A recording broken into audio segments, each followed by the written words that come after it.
Chazal tell us that every single day there's a baskel that goes out from Shemayim, and it says, Shuvu banim shevavim, return my children who are fablunged, who are lost. And the Baal Shem Tov asked the Moir Dike Kasha. Baal Shem Tov asks, I don't understand. If there's a baskel that's going out every day, then why don't we hear it? And if we don't hear it, then why does it go out? Isn't that great? If it goes out every single day, why don't we hear it? And if we don't hear it, then why is it necessary for it to go out? What's the purpose of this baskel that goes out every day? Shuva banim shevavim. And the Baal Shem Tov answers beautifully. This baskel is what awakens us to have hirhurei tshuva. That we, from time to time, we get an awakening. I want to be better. I want to be closer. I feel bad.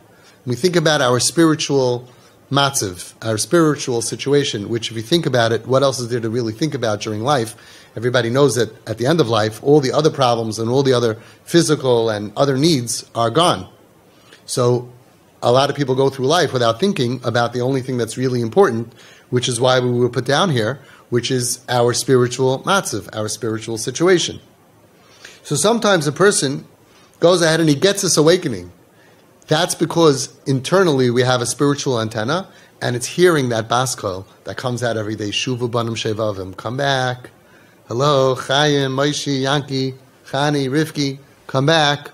And then at times, when we're not full of dirt and the antenna is clean, and of course the more clean we are, the more sensitive we are to hearing it, and the more dirtier we are, the more we need to hear it, and the more we need to focus on trying to hear it, but it's there. It's that feeling that we get, I want to be better.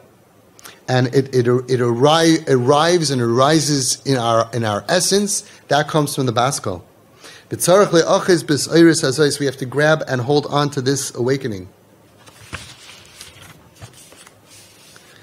And according to this, we could understand what it says in Sefer Oyev Yisrael, from the Apteruf.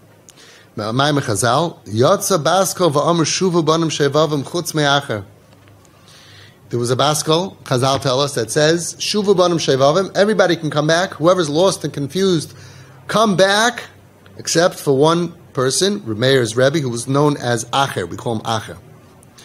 So yes, I don't understand. Why would it say, come back, except for Acher? We know, ein davar oimid b'fnei tshuva.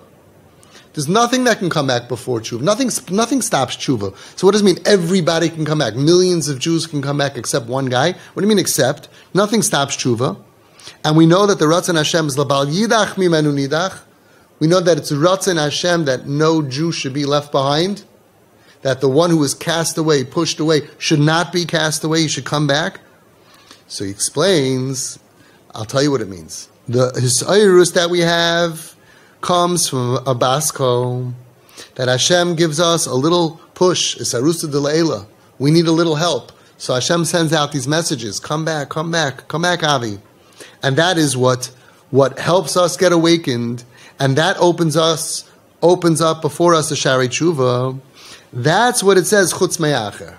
Acher sinned so much, so badly, that he has to do it on his own. That was his punishment. But if he would go on his own and be ma'ayir himself to do tshuva,